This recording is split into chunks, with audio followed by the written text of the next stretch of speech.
Now, moving on to our next story. The United States and Saudi Arabia signed a military deal worth nearly $110 billion. The agreement is part of Trump's visit to Riyadh at the start of a 9-day foreign trip is intended to boost national security in Saudi Arabia as well as the country's ability to combat terrorism.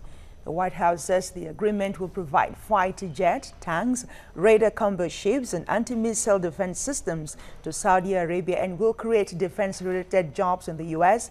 And apart from the $110 billion deal, the Defense Cooperation Agreement will also offer the Saudis $350 billion over the next decade. All right, that's a background now. Joining us is the Global Affairs analyst, Collins Mweke. He's joining us from Belgium. Collins, it's good to have you join us this morning. Now, apart from the United States and Saudi Arabia that are putting ink to paper on this, there are lots of concerns from across the world as to tensions returning to the Middle East with this signing of the deal now.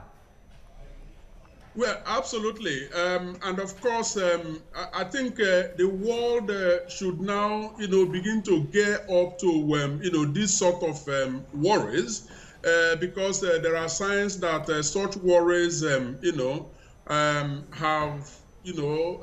started to be rather sporadic. They are turning to permanent worries. But I don't think it should surprise anybody, because right from the word go, even during the campaign of now President Trump, he made it clear what sort of president is going to be, especially on issues of foreign policy. Donald Trump was always said to be a transactional president, whereby the only thing he cares for is how much dollars comes into the coffers of the United States. And that's exactly what he has done now with this deal of 110 billion US dollars, which indeed, like you were rightly captured, is set to expand to 350 billion over the next 10 years or so. So indeed, it's the world should be set to see more of this happening.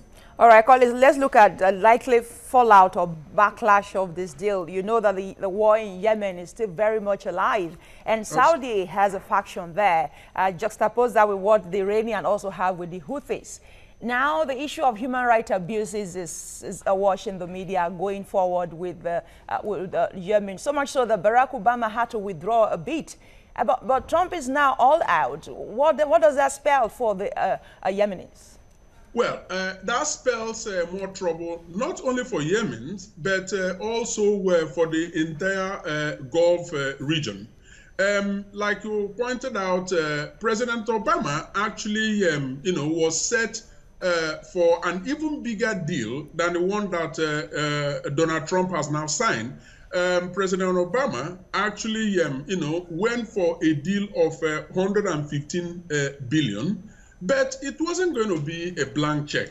It was going to be tied to a number of conditions, one of which is the role that Saudi Arabia would have to play in ensuring regional peace and security in the Gulf area.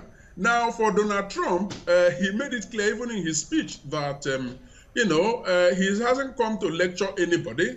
He hasn't come to be the world's policeman that tells them, okay, you are having this money in exchange for this or that. No, that is not his business. So now what are we going to see concretely? Well, tensions, for a start. As you know, during these same visits, the Saudi foreign minister has used Donald Trump's, visits to send a message across to the re-elected president of Iran that he has to stop his ballistic test and, sending out quite some provocative, messages. We know that his next stop, Donald Trump, is Israel. He's going to make a stop. He's also, making other trips to Europe and the rest of them. So it's, the tension is going to rise even more, but we are hoping that, when he comes to Europe, that he will be greeted not only by the civil society that are currently planning very, very massive demonstration starting from a day after tomorrow, Wednesday, but also the European leaders are set to let him know in no uncertain terms that he has to soft pedal. Otherwise, Europe has their own strings to pull as well. All right, Collins, let's put you on hold and go on a break. We'll be right back to continue. All right, thank that you've been updated now. Let's get back into our discussion we've been having with Collins Nweke from Belgium all the while. Now, Collins, this arms deal right now, it seemed to be one of the agendas, seemed to be the one to put Iran in check. We see that President Rouhani has been cooperating with international organization when it comes to the nuclear deal, nuclear arsenal and so on. How will this complicate the relations with Iran and the peace and tensions in the Middle East? Well, as a matter of fact, there are reasons to believe that part of this arms deal between the United States and Saudi Arabia is targeted at, checking the excesses. I mean, according to the Saudi definition of, the role of Iran in that sub-region, checking their excesses. You will recall that President Trump's senior advisor, who incidentally is his son-in-law, Jared Kushner, was actually the gentleman that actually put the last, crosses and the last dots on the deal when he visited. And at the time he visited, you will recall that the deal was more or less closed, but he had to add another element to it, which is actually a radar that targets ballistic missiles and will hunt them down immediately. Now, the essence of that is indeed to send a strong message to Iran that Saudi Arabia is watching and that we are going to make sure that your ballistic missiles ambitions are, actually curtailed. Now, what that essentially means is that, like Chinua Achebe told us, when the Eneke bird learns to fly without perching, the hunter would then learn to shoot without missing. What that means is that Iran invariably is going to step up their, weapon, production, and even going as far as to, chemical weapons. We hope that will not become the case, but it does look like, not much option is being left to them. All right, let's look at Israeli coloration to all this deal going on there. The foreign minister is already kicking that maybe this will affect Israel in some way. What do you think Israel is afraid of? I think Israel is actually on the side of the United States and vice versa in terms of Israel and Iran being, long-term enemies. Of course, in President Barack Obama's administration, they actually made it very clear that Israel remains a friend of the United States, but at the same time, it's not going to come at all costs. That didn't prevent them from, pursuing a holistic, peace negotiation, some sort of moderate, weapon sales arrangement with Iran. Now, as far as this particular, with Saudi Arabia, of course, they're tied to certain conditions. But with Trump, what we have seen is a step up of the sales deals without any consideration at all for human rights. So I think Israel will even feel safer now than they were during the Obama administration. So it doesn't look like they have anything to worry about at this point in time. Yeah, we see this deals and even the rhetorics about Middle East and the protection of Israel. President Trump has not hidden his approach to what he wants with Israel and how he wants things to play out. But in all of this, is it the right move towards ensuring that there is relative peace in the Middle East? It certainly isn't, because we have seen that in President Barack Obama's administration, much progress was made in ensuring regional peace and stability in the Gulf region. Of course, it didn't come without a price, because he became more and more unpopular. Now, imagine what would have happened if Barack Obama's approach wasn't as balanced as it was, which essentially was maintaining and nurturing the long-term relationship with Israel, but on the other hand, negotiating arrangements that keep the situation from escalating. Now, that was a balanced approach. I mean, in terms of diplomacy and foreign relations. Right now, what we are seeing with Donald Trump is a situation where he doesn't give a who about those that are perceived in his books to be the enemies of the United States, and those that are seen to be friends of the United States, for example, Israel, Saudi Arabia. He chooses complete sides with them. So yes, indeed, it is expected that tension will rise, and I hope that the United Nations and other institutions can come in here. Okay, I hope the UN is ready to catch the backlash of all this. But we'll go on a short break right now. Return with more. Just stay with us, please. All right, thanks for joining us. We are discussing the implications of the arms deal signed by the United States and Saudi Arabia on the relative peace and tensions or otherwise in the Middle East. We have been talking with Collins Nweke, Global Affairs Analyst, joining us on Skype from Belgium. Now, let's bring in Fola Dele to give us a perspective or reaction on social media here.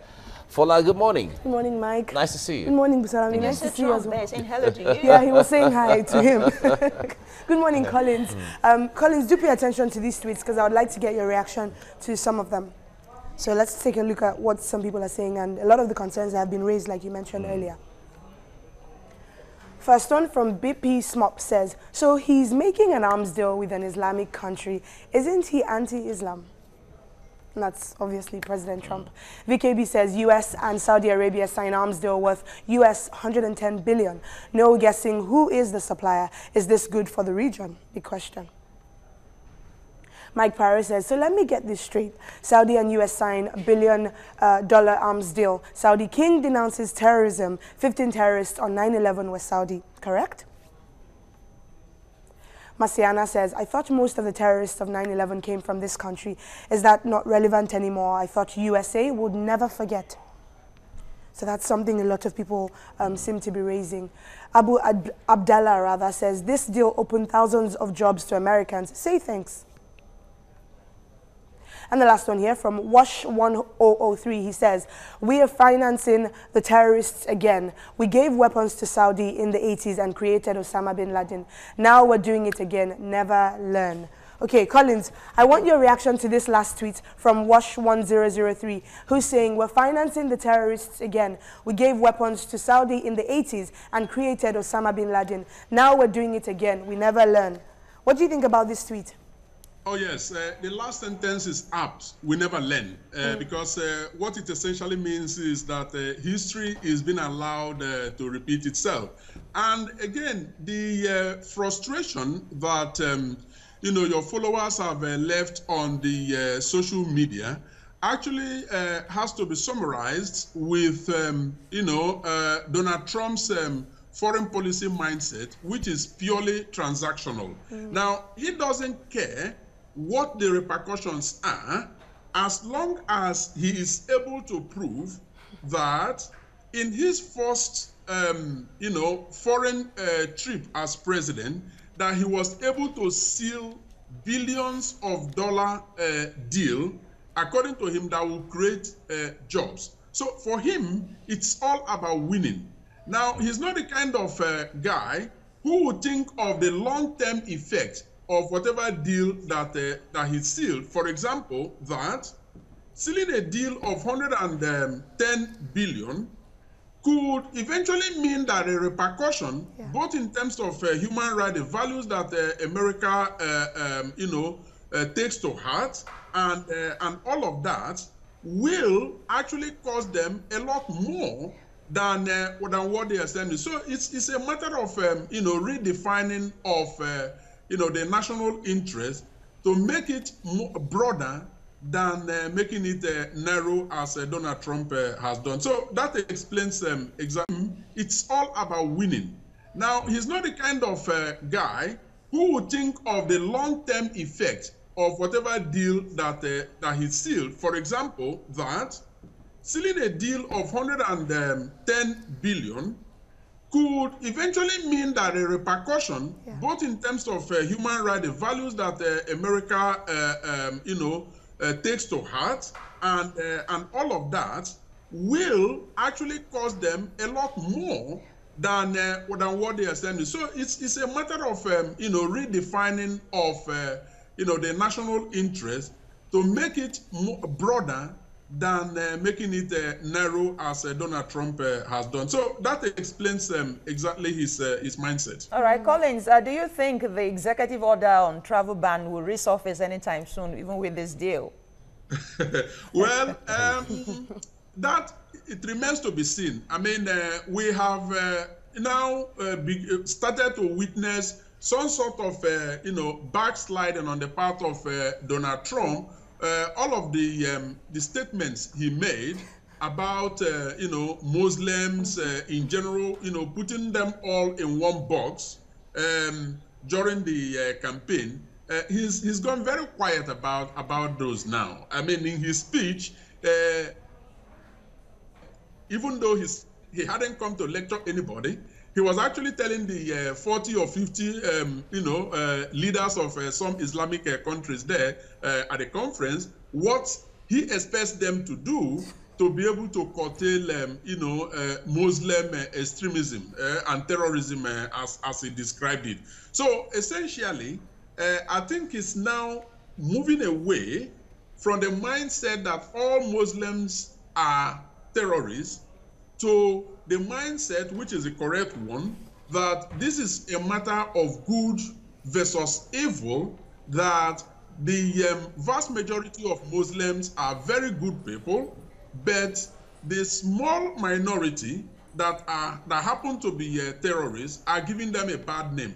That's a more balanced approach, and we are hoping that he will stick with that message. But the travel ban, well, it looks like something that we're not going to see in a very, very long time, considering also that he now faces a lot more serious issues, domestic issues to deal with the special counsel that has now been appointed to, investigate his dealings, or the dealings of his campaign with Russia. Russia, and, exactly. And all of that. So his plates are full, really. Okay. Well, Fola, I guess Very interesting we have to point. leave Repercussion was a good point to There's raise. a lot of implications. Thank you, Fola, for all that. Now, let me stay with you, Collins, on this. A lot of, since yesterday, the last 24 hours, a lot of people have been talking about this, and we hear experts talking about the fact that you use the word transactional. The president has just been transactional, but these things have implication. How does the issue of inexperience in foreign policy and diplomacy got to play in this? Yeah, I think it's got a very huge part to play. The lack of experience, and not only the lack of experience on the part of President Trump himself, but also the lack of, experience of people that he has surrounded himself with. These are all, major concerns, major issues.